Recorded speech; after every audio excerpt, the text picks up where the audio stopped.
Shalom, all praises, blessings, glories, and honors to Yahweh Bahashim, Yahweh Shai Bahashim, Racha Kodash. Double honors to my elder apostles and bishop elders of Great Millstone, who have taught me this truth, as well of men of like mind. Shalom wa chasad, which means peace and mercy to the elect of the nation of Israel, whom are you so-called Negroes, Latinos, and Native American Indians, and Israelite foreigners of the sea land of our forefathers, Abraham, Isaac, and Jacob, whom are scattered here in America, which is Babylon the Great, and abroad. To you I say Shalom, and Yahweh Bahashim, Yahweh Shai Ratazah. This lesson is edifying and informative. 1 Thessalonians chapter 5, verse 3. For when they shall say, peace and safety, then sudden destruction cometh upon them, as travail upon a woman with child, and they shall not escape. In the news from the RT, Germany warned of threat to gas reserves. Storages could quickly run dry if the weather worsens, the network regulator chief says. Germany's gas storage facilities may rapidly become depleted if the weather turns cold, Klaus Muller, the head of Germany's Federal Network Agency, said in an interview with Der Spiegel published on Friday. A few freezing cold days, so not just any type of cold day, but few freezing cold days, are enough for a dramatic increase in gas consumption. We know from historical data that when it gets really frosty, the storage tanks are quickly drained, Mueller told the outlet. The official added that Germany can get through the winter, but only if both citizens and industries join efforts and lower gas consumption by at least 20%. Last month, the country's industries were able to lower consumption by 27.4%, and private households and businesses did even better with 42%, he said, noting, however, that this had to do with the warm weather and might change in the event of a cold snap. So, Europe,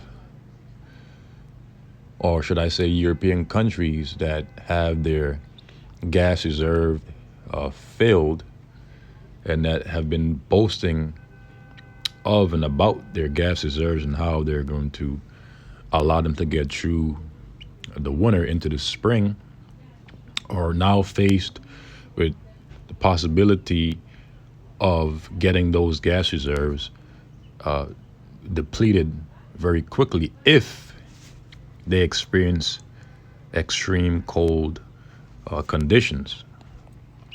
Okay? As of November the 2nd, and that is why the scripture says, for when they shall say peace and safety. So people in Europe are obviously depending upon these gas storages, these gas reserves, okay, that these European nations are going to be using.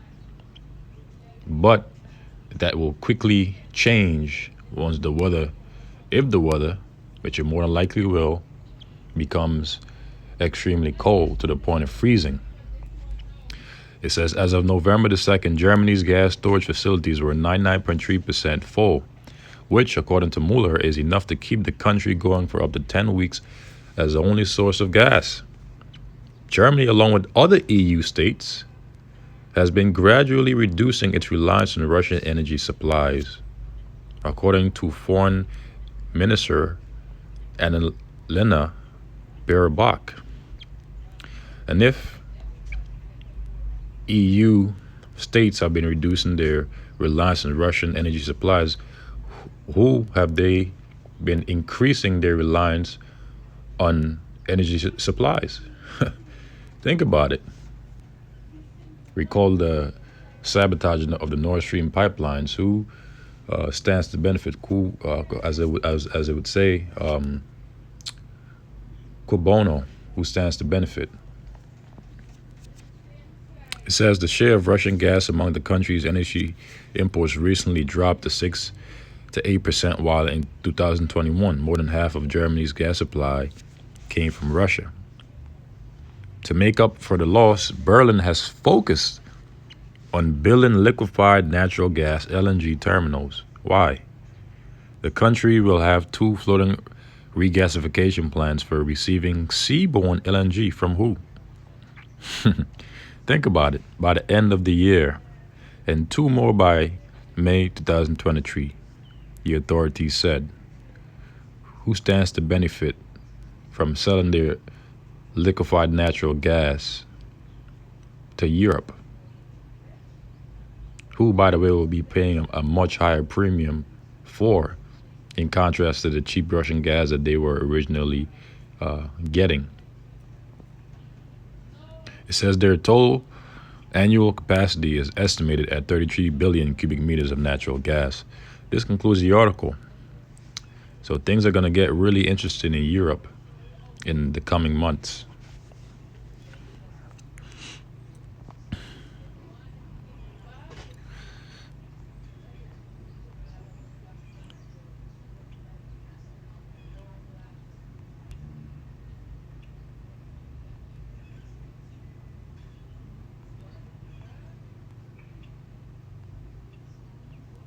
Netanyahu wins Israeli election.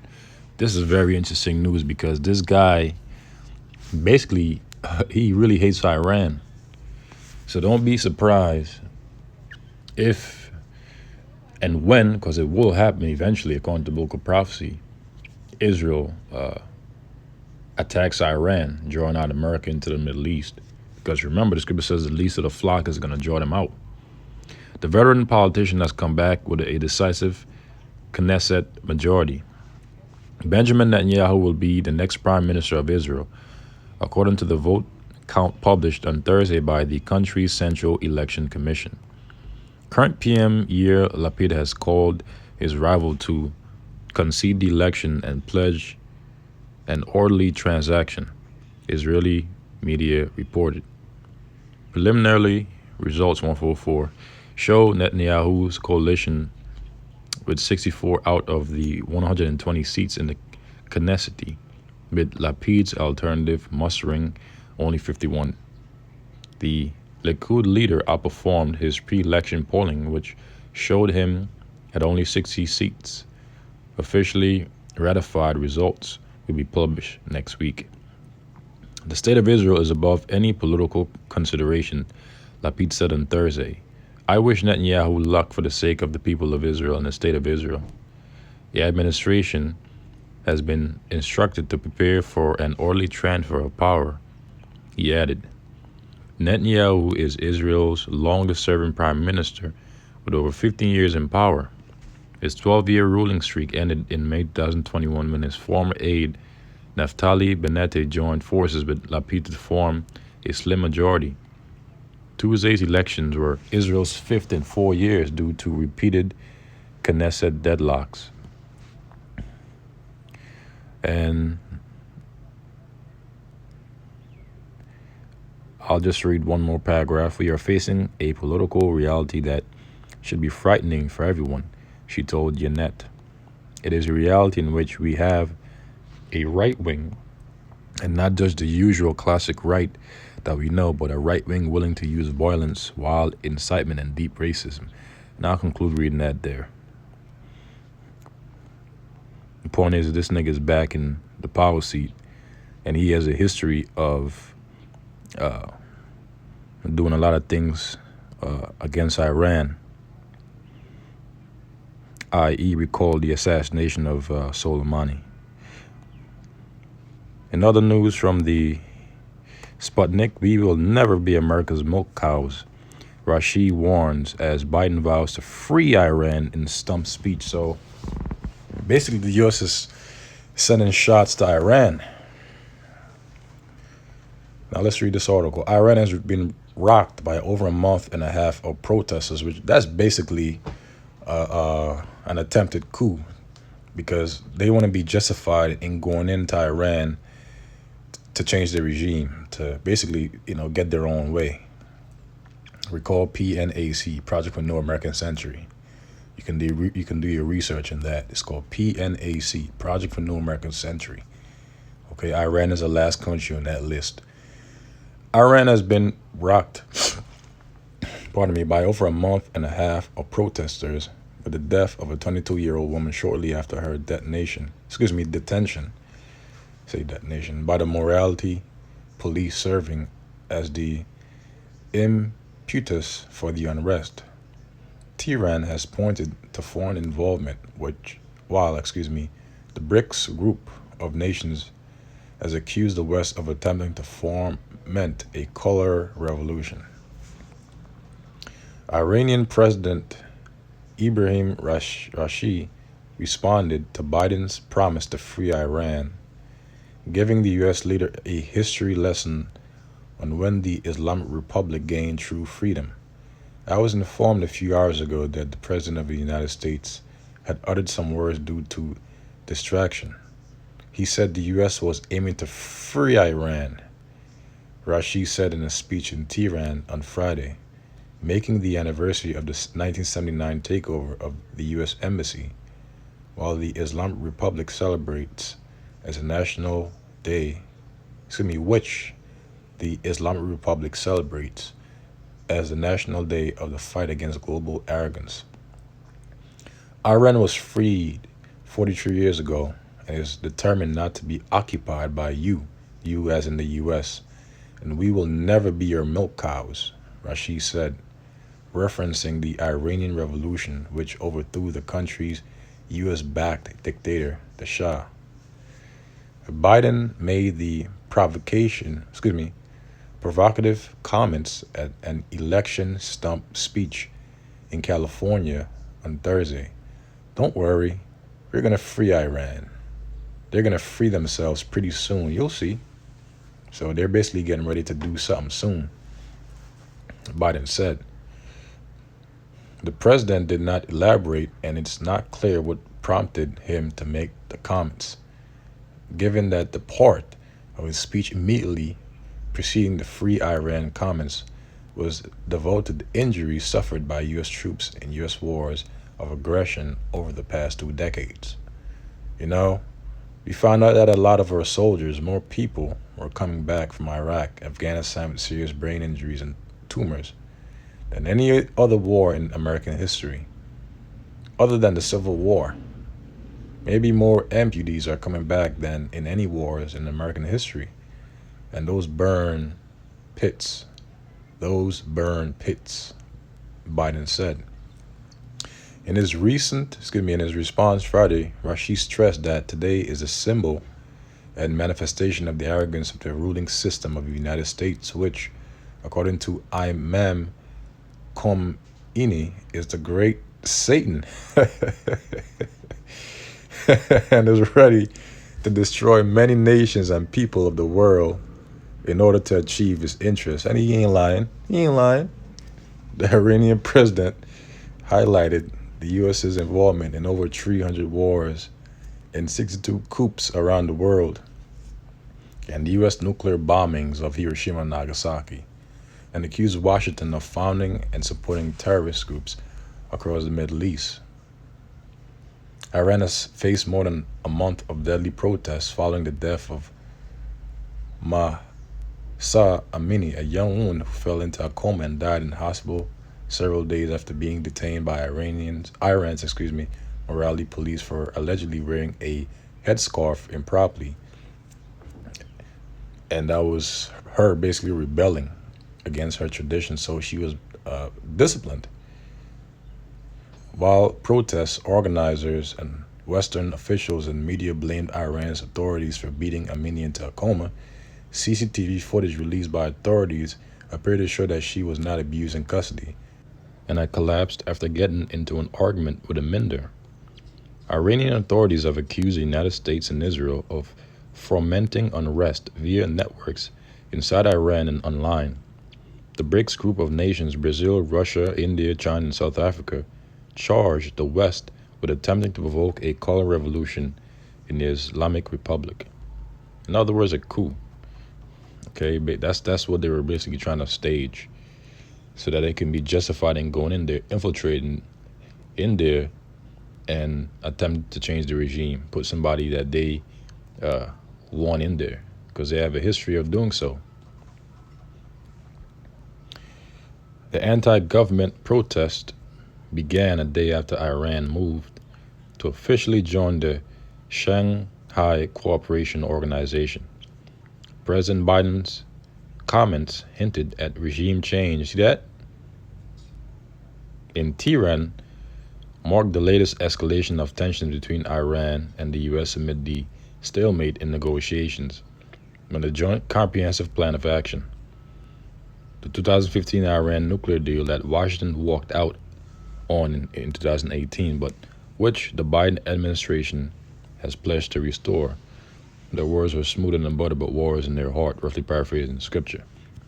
So Iran says that they will never be America's milk cows. Okay, so things are getting interesting, man. Now let's read 1 Thessalonians chapter 5, verse 3 again, and get a couple more scriptures and conclude the lesson, Lord's willing. Again, this is 1 Thessalonians chapter 5, verse 3, for one day shall say peace and safety. When your presidents, your governors, your mayors, your local leaders, even the leaders of our own people, you so-called Negroes, Latinos, and Native American Indians, which cause you to hear, for when they shall say peace and safety, then sudden destruction cometh upon them. That's travail upon a woman with child, and they shall not escape. Because very soon the world is going to experience, and particularly here in America, Babylon, the great Jacob's trouble. Okay, 2/3 trouble. Because there's going to be judgment. There's going to be trouble for 2/3 of the nation of Israel. Because the Lord is going to deliver his elect. And I pray that I am part of the elect as well as you brothers and few sisters. Okay. This is the book of Ezekiel, chapter 7, verse 25. Destruction cometh, and they shall seek peace, and there shall be none. So when destruction comes, people are going to attempt to seek peace, but there is not going to be any. Mischief shall come upon mischief, bad news after bad news, and rumor shall be upon rumor. More bad news after more bad news. Okay? All hell breaking loose. Lawlessness. Insurrection. Then shall they seek a vision of the prophet, but the law shall perish from the priests and counsel from the ancients, because they won't be able to find the answers as to why all these things are going to be happening when they do. Concerning biblical prophecy, concerning Jacob's trouble, people dying left and right, because the Lord said that they are going to die of grievous deaths, and the slain of the Lord shall be many. So people are going to try to find the answers. They're going to try to find the prophets, but they won't be able to. The men that they see in the houses and hedges, the apostles, the elders, the older brothers on down, the men of great millstone and men of like mind, they won't be able to find the true men of the Lord. Okay? Because during those times, it's going to be too late. But with that, I'll conclude the lesson here. Lord's willing, it was edifying, informative to the elect. Until the next Lord's willing, I say shalom to the elect.